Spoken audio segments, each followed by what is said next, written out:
എല്ലാവർക്കും സ്വാഗതം. നമ്മൾ ഇന്ന് ഫസ്റ്റ് ഫ്ലൈറ്റിന്റെ രണ്ടാമത്തെ ക്ലാസ് ആണ് ചർച്ച ചെയ്യുന്നത്. പുസ്തകത്തിലെ പേജ് നമ്പർ 124 കൂടെ എടുത്തു വെച്ചുകൊണ്ട് ക്ലാസ് കേൾക്കുക. നമ്മളിന്ന് പ്രയോറിറ്റി തീമായിട്ട് കൊടുക്കുന്നത് വൊക്കാബുലറി ആണ്. കുട്ടികളുടെ പദസമ്പത്ത് വർദ്ധിപ്പിക്കുന്നതിന് വേണ്ടിയുള്ള ചില പ്രവർത്തനങ്ങളാണ് നൽകുന്നത്. ഓക്കെ, നമുക്ക് കഥയിലോട്ട് പോവാം. On page number 124 we can see a big tree.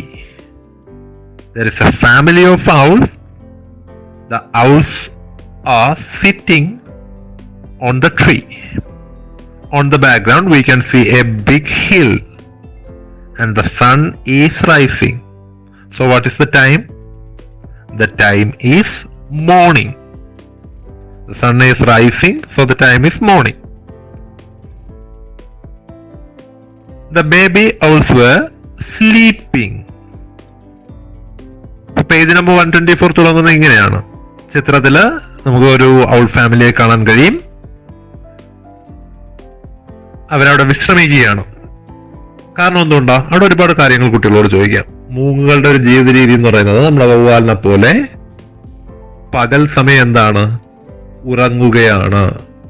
രാത്രിയാണ് അവരെന്ത് ചെയ്യുന്നത്?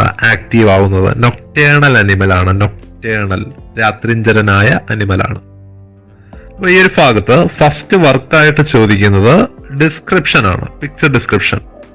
പിക്ചർ ഡിസ്ക്രിപ്ഷൻ എഴുതുമ്പോൾ സ്വാഭാവികമായും കുട്ടി സൺ എന്നുള്ളൊരു വാക്ക് എഴുതും. സൂര്യൻ. അപ്പൊ നിങ്ങൾക്ക് ഈ സണ്ണും കൂടെ പരിചയപ്പെടുത്താം. മകൻ, SON സൺ മകനും, SUN സൺ സൂര്യനും ആണ്. ഓക്കെ, അപ്പോ സൺസെറ്റ്, സൺറൈസ് എന്നീ ഓപ്പോസിറ്റ് വാക്കുകളും ഇതിനോടൊപ്പം ചേർക്കാവുന്നതാണ്. സൺറൈസ്, സൺസെറ്റ്, സൂര്യ ഉദയവും സൂര്യ അസ്തമയം. സൺറൈസ് സൂര്യ ഉദയം, സൺസെറ്റ് സൂര്യാസ്തമയം. അപ്പൊ അതുപോലെ കോമൺ ആയിട്ട് ഒരേപോലെ ഇരിക്കുന്ന കുറച്ച് പദങ്ങൾ കൂടി ഇതിനോടൊപ്പം പരിചയപ്പെടുത്തുന്നു. Rice, rice, rice. മൂന്നും റൈസ് എന്ന് തന്നെയാണ് വായിക്കുന്നത്. അതേപോലെ പ്രൈസ്, പ്രൈസ്, പ്രൈസ്. റൈസ് എന്ന് വെച്ചാൽ ICE വരുന്നത് അരിയാണ്. അതേസമയം റൈസ് നമ്മുടെ സൺറൈസ് ആണ്. സൺറൈസ് സൂര്യൻ ഉദിക്കുക, ഉയരുക. RISE റൈസ് ഉയർത്തുക എന്നുള്ളതാണ്. അതേപോലെ പ്രൈസ്, ഇസഡ് വരുന്നതാണ് സമ്മാനം. ഇസഡിന്റെ ഉച്ചാരണം എന്തുവാ? ഇസഡ് സ. therefore പ്രൈസിന്റെ ഇസഡ് സമ്മാനത്തിനെ സൂചിപ്പിക്കുന്നു. ഇനി ഐസ് ആണെങ്കിൽ നമുക്ക് എന്ത് ചെയ്യാൻ പറ്റും? തിന്നാൻ കഴിയും. ഐസ് തിന്നാൻ കഴിയും. അതേപോലെ അരിയും എന്ത് ചെയ്യാൻ കഴിയും? നമുക്ക് ഭക്ഷിക്കാൻ കഴിയും. therefore ICE വരുന്നത് ആഹാര സാധനം എന്ന് പറയുന്ന അരിയാണ്. അല്ലെങ്കിൽ ഐസും അരിയും വാങ്ങിച്ചു എന്ന് ആലോചിക്കുക. ഐസിന്റെ സ്പെല്ലിംഗ് അറിയാലോ, ICE. അതേസമയം ISE ആണെങ്കിൽ ഉയരുകയാണ്. അതുപോലെ തന്നെ അരിയുടെ സ്പെല്ലിംഗ് പഠിച്ചു കഴിഞ്ഞാൽ നമുക്ക് അരിയുടെ വില കൂടി കൊടുക്കാം. എങ്ങനെ? P ചേർത്താൽ മതി. പ്രൈസ്. ഒരേ വാക്ക്, സ്പെല്ലിംഗിൽ വ്യത്യാസമുണ്ട്, അർത്ഥത്തിൽ വ്യത്യാസമുണ്ട്.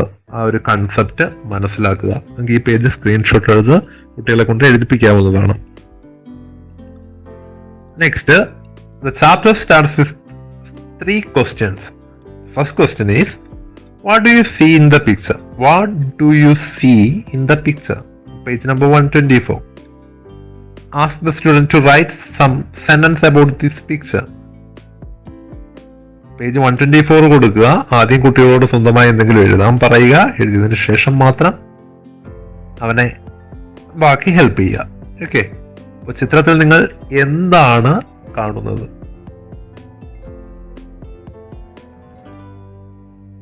Have you seen owls? നിങ്ങൾ മൂങ്ങുകളെ കണ്ടിട്ടുണ്ടോ? അപ്പൊ അവിടെ ഒരു ചോദ്യത്തില് yes or no പറഞ്ഞാൽ മതിയോ? അപ്പൊ യെസ്, കുട്ടികൾ സ്വാഭാവികം എളുപ്പമൊഴുകി യെസ് ഞാൻ കണ്ടിട്ടുണ്ട്, നോ ഞാൻ കണ്ടിട്ടില്ല. അങ്ങനെ ഒരു ചോദ്യം ചോദിക്കുമ്പോൾ ഇവിടെയും നമുക്ക് എന്ത് ചെയ്യാം? കുട്ടികളെ സംസാര ശൈലി വർദ്ധിപ്പിക്കാൻ വേണ്ടി, ഇല്ലെങ്കിൽ ഗ്രാമർ എലമെന്റ് എന്നുള്ള രീതിയിൽ, അല്ലെങ്കിൽ ചോദ്യത്തിന് അതിൻ്റെതായ രീതിയിൽ മറുപടി പറയുക എന്നുള്ള രീതിയിൽ ഹാവ് യു സീൻ ഔൾസ് ചോദിച്ചാൽ എന്ത് പറയാം? Yes I have seen owls. No ആണെങ്കിലോ I have not seen owls എന്ന് പറയാവുന്നതാണ്.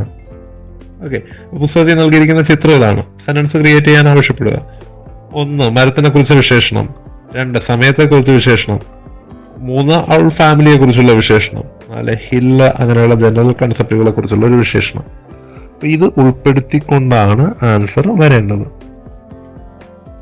അപ്പൊ ഇവിടെ ചിത്രം നൽകിയിട്ടുണ്ട്. ചിത്രത്തിന് എന്തൊക്കെ കാര്യങ്ങൾ പറയാം? There are 3 baby owls. നമ്മളൊരു വാക്ക് പഠിച്ചു. മൂങ്ങ കുഞ്ഞുങ്ങൾ എന്തെന്നാ പറയുന്നത്? Owlet. It's a big tree. The sun is rising. The owlets are sleeping. നമുക്ക് മനസ്സിലാക്കാവുന്നേ ഉള്ളൂ. വായിച്ച് മനസ്സിലാക്കാവുന്ന കാര്യങ്ങൾ മാത്രമേ ഇതിൽ ഉള്ളൂ. അപ്പോൾ നമ്മൾ നേരത്തെ പറഞ്ഞു ഹാവ് യു സീൻ ഔൾസ് ചോദിക്കുമ്പോൾ യെസ് ഓർ നോ മാത്രം പറഞ്ഞ് നിർത്താതെ അതിന് പൂർണ്ണമായും ചോദ്യത്തിനനുസരിച്ച് മറുപടി പറയാൻ സാധിക്കുന്നുണ്ടോ എന്നും കൂടി നിങ്ങൾക്ക് ഇവിടെ വിലയിരുത്താൻ കഴിയും. ഹാവ് യു സീൻ ഔൾസ് ചോദിച്ചു കഴിഞ്ഞാൽ yes I have seen many owls, no I haven't, ഇല്ലെങ്കിൽ ഞാൻ കണ്ടിട്ടില്ല, ഒന്നുകിൽ ഞാൻ കണ്ടിട്ടുണ്ടോ. അതുപോലെ ആൻസർ എഴുതാം. അതുപോലെ തന്നെയാണ് മൂന്നാമത്തെ ചോദ്യം, ഡു യു ലൈക്ക് ഔൾസ്, നിങ്ങൾക്ക് മൂങ്ങുകളെ ഇഷ്ടമാണോ? കുറെ കുട്ടികൾ പറയും yes, yes I like owls. അതേസമയം ഡു യു ലൈക്ക് ഔൾസ് എന്ന് വെച്ചാൽ എനിക്ക് ഇഷ്ടമല്ലെങ്കിലോ, no I don't like owls, I don't like owls എന്ന് പറഞ്ഞുകൊണ്ട് നമുക്കത് കംപ്ലീറ്റ് ചെയ്യാവുന്നതാണ്. അപ്പോൾ ക്ലാസ് 3 നമ്മൾ ഡിഫറെൻ്റ് ആയിട്ടുള്ള പിക്ചർ ഡിസ്ക്രിപ്ഷനുമായിട്ട് വീണ്ടും കണ്ടുമുട്ടും. അതുവരെ ഏവർക്കും